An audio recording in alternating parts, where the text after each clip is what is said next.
in my community, as well as the gorgeous surrounding nature and its history, which I was absorbing and exploring with considerable passion as a kid. After high school, I had the good fortune to attend Grinnell College in Iowa, and again I took advantage of every opportunity I could glom onto. The courses, the great teaching faculty, along with the diversity of my classmates who came from many states and many countries. I went back to visit Grinnell, as a matter of fact, last week for a volunteer weekend, and that town has been transformed, I think, by the college. And the college, of course, there are lots of old buildings left, but there's a huge amount of new ones as well. Well, I majored in psychology at Grinnell, but I took every course I could manage in writing and literature and the visual arts, along with philosophy and history and French. I submitted stories I wrote to the Arena Creative Writing magazine that the college sponsored, and I think that's still going on there. I adored Grinnell College, and I still do, and I got a sense there of how lucky I've been so far in my life to have had so many opportunities to learn how to think and write, even though my mom had been sick and the depression and the war had made us all have to learn how to be really thrifty and help each other out. Most of all, I think living in Iowa in those times helped me understand how rich life is with adventures and opportunities, even though one might not have a lot of money or power. For sure, I learned the importance of avoiding choices that might interfere with new chances for exploring and learning. And that's something I said to my kids, and I say to my grandchildren now. Always keep open your choices for new opportunities. So after Grinnell, I opted for marriage and had two beautiful children while working for several years as the news director for college relations at what was then Iowa State Teachers College in Cedar Falls. I took some college courses in poetry and fiction writing on the side with, maybe some of you know this man, Professor James Hurst, who is a very famous and wonderful poet. Snakes in the grass? Beg your pardon? Snakes in the grass? Yes, indeed, yeah. Who encouraged me to take writing seriously. It was he who introduced me to Verlin Castle, an outstanding novelist who had been born also in Cedar Falls, and by then was teaching at the Writers' Workshop in Iowa City. With their encouragement, I applied, and in 1964, my kids and I moved to Iowa City, where I entered graduate school.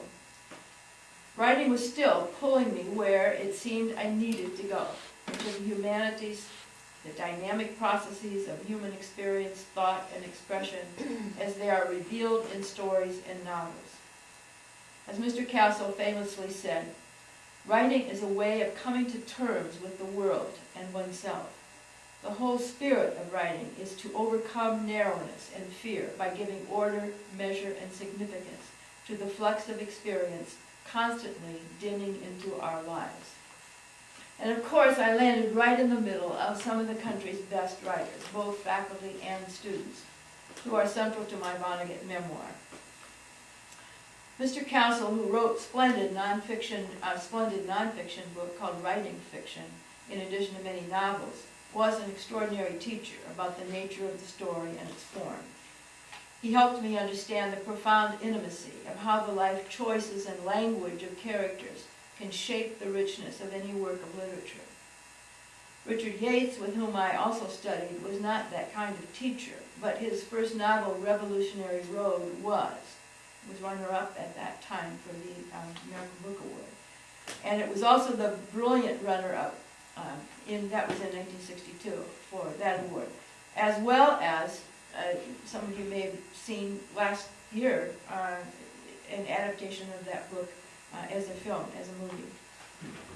I also took other, more academic literature courses in history and theory.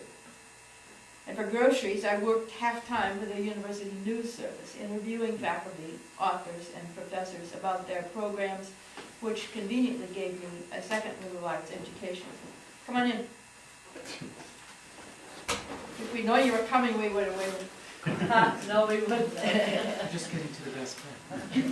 Yeah, that's right. We'll save that one. My next year at the workshop, with new faculty and courses, provided approaches to writing almost palpable in their rich differences.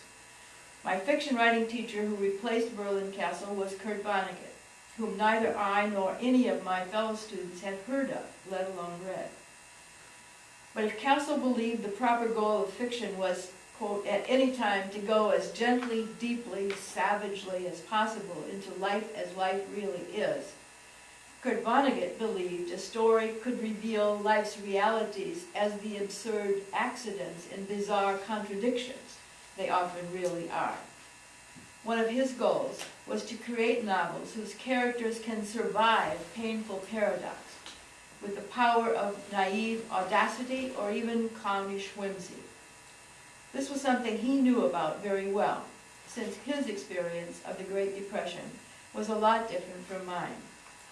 His very wealthy parents in Indiana had lost their family fortune, and his mother had committed suicide on Mother's Day, just a few months before he was shipped overseas as a young soldier to fight in the Battle of the Bulge during the last days of World War II. There he and his buddies were captured by Nazi forces and imprisoned in the beautiful open city of Dresden. And it was there that he experienced how it feels to lose all opportunities and face death in an underground prison, an actual meat-packing slaughterhouse, when the city of Dresden was firebombed by the massive air forces of Great Britain and his own American countrymen.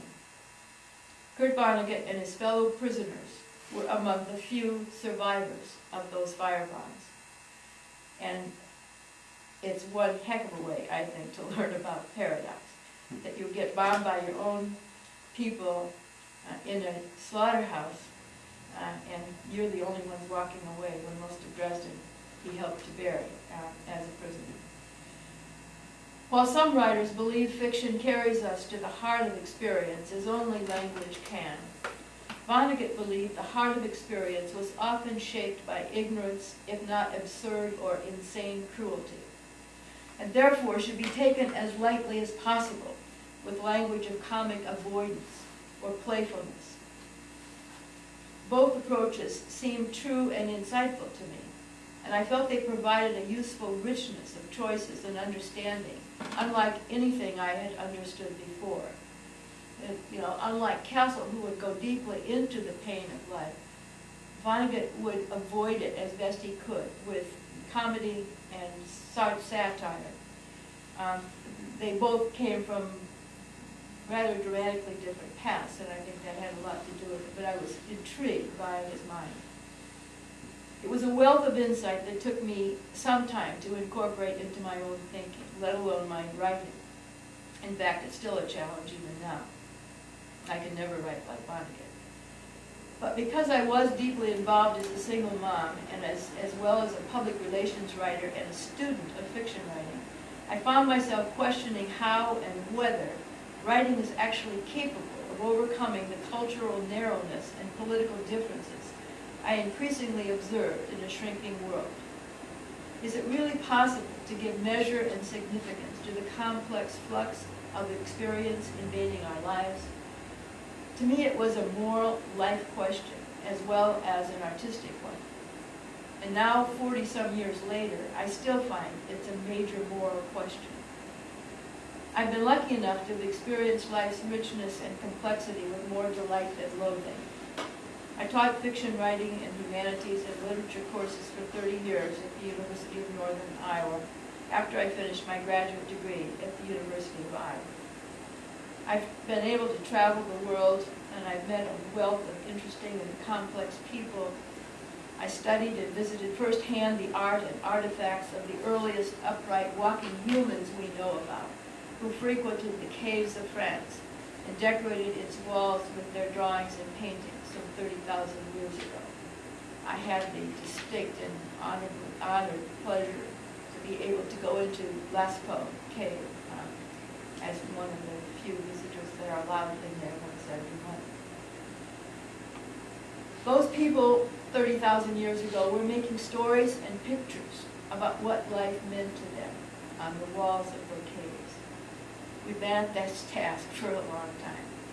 And to tell you the truth, I'm really not sure that Twitter or Facebook can capture our present growing complexity of life and its impact on the world. I need the depth and complexity